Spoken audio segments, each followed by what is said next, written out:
Chapter 17. Duc de Beaufort amused his leisure hours in the dungeon of Vincennes. He captive who was the source of so much alarm to the cardinal and whose means of escape disturbed the repose of the whole court, was wholly unconscious of the terror he caused at the Palais Royal.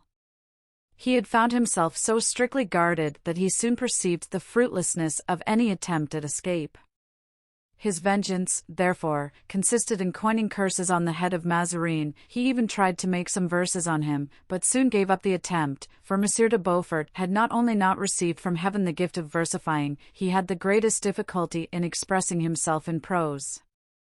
The Duke was the grandson of Henry IV. And Gabriel d'Estrées, as good-natured, as brave, as proud, and above all, as Gascon as his ancestor, but less elaborately educated. After having been for some time after the death of Louis XIII, the favorite, the confidant, the first man, in short, at the court, he had been obliged to yield his place to Mazarin and so became the second in influence and favor, and eventually, as he was stupid enough to be vexed at this change of position, the queen had him arrested and sent to Vincennes in charge of Guitant, who made his appearance in these pages in the beginning of this history and whom we shall see again. It is understood, of course, that when we say the Queen, Mazarin is meant. During the 5 years of this seclusion, which would have improved and matured the intellect of any other man, M. de Beaufort, had he not affected to brave the cardinal, despise princes, and walk alone without adherents or disciples, would either have regained his liberty or made partisans. But these considerations never occurred to the Duke, and every day the cardinal received fresh accounts of him which were as unpleasant as possible to the minister. After having failed in poetry, Monsieur de Beaufort tried drawing. He drew portraits, with a piece of coal, of the cardinal, and as his talents did not enable him to produce a very good likeness, he wrote under the picture that there might be little doubt regarding the original portrait of the illustrious coxcomb, Mazarin. Monsieur de Chavigny, the governor of Vincennes, waited upon the Duke to request that he would amuse himself in some other way, or that at all events, if he drew likenesses, he would not put mottos underneath them. The next day the prisoner's room was full of pictures and mottos. Monsieur de Beaufort, in common with many other prisoners, was bent upon doing things that were prohibited, and the only resource the governor had was, one day when the Duke was playing at tennis, to efface all these drawings, consisting chiefly of profiles. M. de Beaufort did not venture to draw the cardinal's fat face. The Duke thanked Monsieur de Chavigny for having, as he said, cleaned his drawing paper for him. He then divided the walls of his room into compartments and dedicated each of these compartments to some incident in Mazarin's life. In one was depicted the illustrious coxcomb receiving a shower of blows from Cardinal Bentivoglio, whose servant he had been; another, the illustrious Mazarin acting the part of Ignatius Loyola in a tragedy of that name; a third, the illustrious Mazarin stealing the portfolio of Prime Minister from Monsieur de Chavigny, who had expected to have it; a fourth, the illustrious coxcomb Mazarin refusing to give Laporte, the young king's valet, clean sheets, and saving that it was quite enough for the King of France to have clean sheets every 3 months.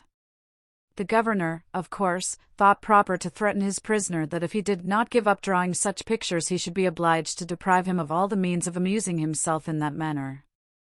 To this Monsieur de Beaufort replied that since every opportunity of distinguishing himself in arms was taken from him, he wished to make himself celebrated in the arts; since he could not be a Bayard, he would become a Raphael or a Michael Angelo. Nevertheless, one day when Monsieur de Beaufort was walking in the meadow his fire was put out, his charcoal all removed, taken away, and thus his means of drawing utterly destroyed.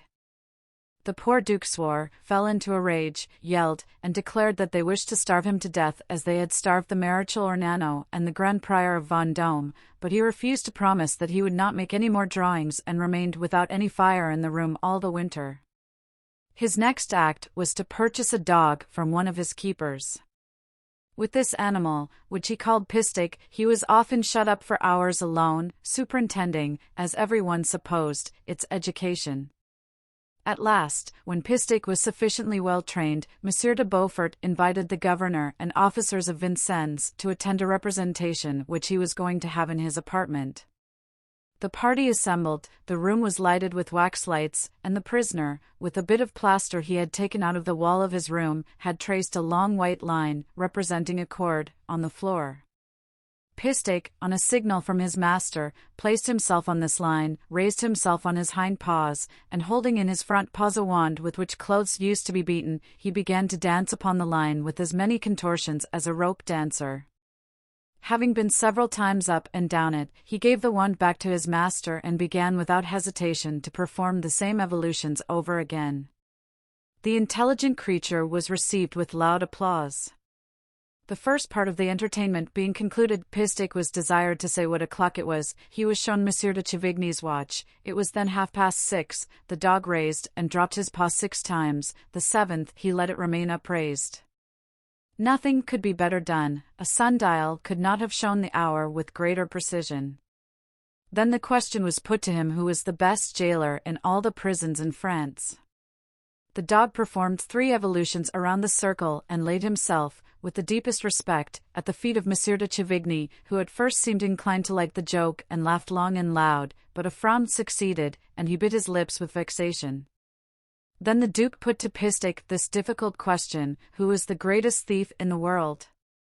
Pistek went again around the circle, but stopped at no one, and at last went to the door and began to scratch and bark.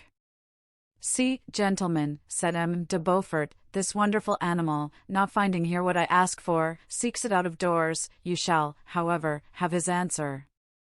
Pistek, my friend, come here. Is not the greatest thief in the world, Monsieur, the King's secretary, Le Camus, who came to Paris with 20 francs in his pocket and who now possesses 10 millions? The dog shook his head. Then is it not, resumed the Duke, the superintendent Emery, who gave his son, when he was married, 300,000 francs and a house, compared to which the Tuileries are a heap of ruins and the Louvre a paltry building? The dog again shook his head as if to say, "No, then," said the prisoner, "let's think who it can be. Can it possibly be, the illustrious coxcomb, Mazarin de Piscina, hey?" Pistek made violent signs that it was, by raising and lowering his head 8 or 10 times successively. "Gentlemen, you see," said the Duke to those present, who dared not even smile, "that it is the illustrious coxcomb who is the greatest thief in the world, at least, according to Pistek. Let us go on to another of his exercises. Gentlemen." There was a profound silence in the room when the Duke again addressed them. "Do you not remember that the Duc de Guise taught all the dogs in Paris to jump for Mademoiselle de Pons, whom he styled the fairest of the fair? Pistek is going to show you how superior he is to all other dogs. Monsieur de Chavigny, be so good as to lend me your cane." Monsieur de Chavigny handed his cane to Monsieur de Beaufort. Monsieur de Beaufort placed it horizontally at the height of 1 foot. "Now, Pistek, my good dog, jump the height of this cane for Madame de Montbazon." "But," interposed Monsieur de Chavigny, "it seems to me that Pistek is only doing what other dogs have done when they jumped for Mademoiselle de Pons." "Stop," said the Duke, "Pistek, jump for the Queen."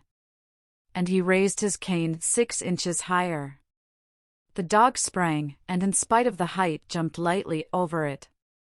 "And now," said the Duke, raising it still 6 inches higher, "jump for the King." The dog obeyed and jumped quickly over the cane. "Now, then," said the Duke, and as he spoke, lowered the cane almost level with the ground, "Pistek, my friend, jump for the illustrious coxcomb, Mazarin de Piscina." The dog turned his back to the cane. "What?" asked the Duke, "what do you mean?" And he gave him the cane again, first making a semicircle from the head to the tail of Pistek.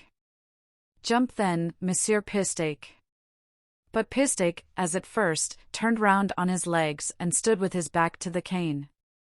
Monsieur de Beaufort made the experiment a 3rd time, but by this time Pistek's patience was exhausted. He threw himself furiously upon the cane, wrested it from the hands of the prince, and broke it with his teeth. Monsieur de Beaufort took the pieces out of his mouth and presented them with great formality to Monsieur de Chavigny, saying that for that evening the entertainment was ended, but in 3 months it should be repeated, when Pistek would have learned a few new tricks. 3 days afterward Pistek was found dead, poisoned. Then the Duke said openly that his dog had been killed by a drug with which they meant to poison him, and one day after dinner he went to bed, calling out that he had pains in his stomach and that Mazarin had poisoned him. This fresh impertinence reached the ears of the cardinal and alarmed him greatly. The dungeon of Vincennes was considered very unhealthy, and Madame de Rambouillet had said that the room in which the Marechal Ornano and the Grand Prior de Vendôme had died was worth its weight in arsenic, a bon emoti which had great success. So it was ordered the prisoner was henceforth to eat nothing that had not previously been tasted, and La Ramee was in consequence placed near him as taster. Every kind of revenge was practiced upon the Duke by the governor in return for the insults of the innocent pistake. De Chavigny, who, according to report, was a son of Richelieu's and had been a creature of the late cardinal's, understood tyranny. He took from the Duke all the steel knives and silver forks and replaced them with silver knives and wooden forks, pretending that as he had been informed that the Duke was to pass all his life at Vincennes, he was afraid of his prisoner attempting suicide. A fortnight afterward the Duke, going to the tennis court, found 2 rows of trees about the size of his little finger planted by the roadside. He asked what they were for and was told that they were to shade him from the sun on some future day. One morning the gardener went to him and told him, as if to please him, that he was going to plant a bed of asparagus for his especial use. Now, since, as everyone knows, asparagus takes 4 years in coming to perfection, this civility infuriated Monsieur de Beaufort. At last his patience was exhausted. He assembled his keepers, and notwithstanding his well-known difficulty of utterance, addressed them as follows: Gentlemen, will you permit a grandson of Henry IV to be overwhelmed with insults and ignominy? Odds fish! As my grandfather used to say, I once reigned in Paris. Do you know that? I had the king and monsieur the whole of one day in my care.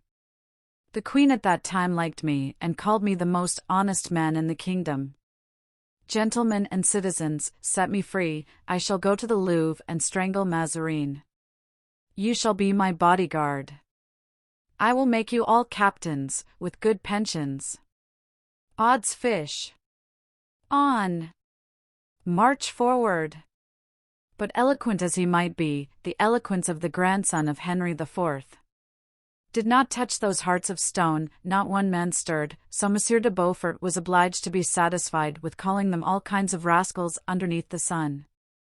Sometimes, when Monsieur de Chavigny paid him a visit, the Duke used to ask him what he should think if he saw an army of Parisians, all fully armed, appear at Vincennes to deliver him from prison.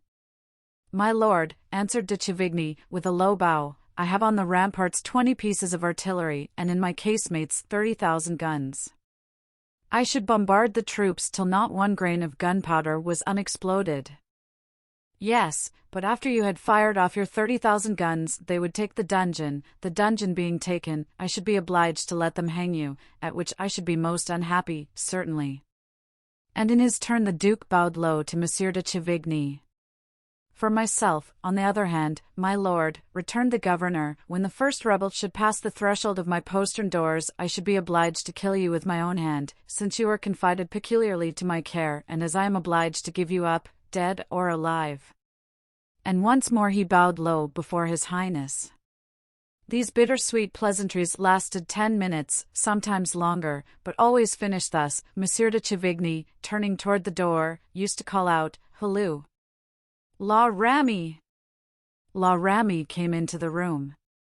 La Ramee, I recommend Monsieur le Duc to you, particularly, treat him as a man of his rank and family ought to be treated, that is, never leave him alone an instant.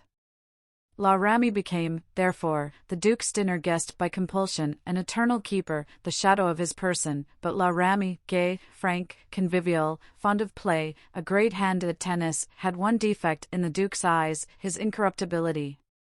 Now, although La Ramee appreciated, as of a certain value, the honor of being shut up with a prisoner of so great importance, still the pleasure of living in intimacy with the grandson of Henry IV hardly compensated for the loss of that which he had experienced in going from time to visit his family. One may be a jailer or a keeper and at the same time a good father and husband. La Ramee adored his wife and children, whom now he could only catch a glimpse of from the top of the wall, when in order to please him they used to walk on the opposite side of the moat. 'Twas too brief an enjoyment, and La Ramee felt that the gaiety of heart he had regarded as the cause of health, of which it was perhaps rather the result, would not long survive such a mode of life.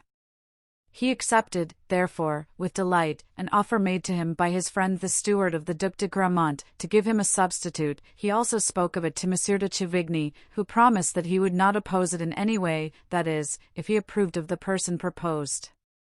We consider it useless to draw a physical or moral portrait of Grimaud. If, as we hope, our readers have not wholly forgotten the first part of this work, they must have preserved a clear idea of that estimable individual, who is wholly unchanged, except that he is 20 years older, an advance in life that has made him only more silent, although, since the change that had been working in himself, Athos had given Grimaud permission to speak. But Grimaud had for 12 or 15 years preserved habitual silence, and a habit of 15 or 20 years' duration becomes second nature.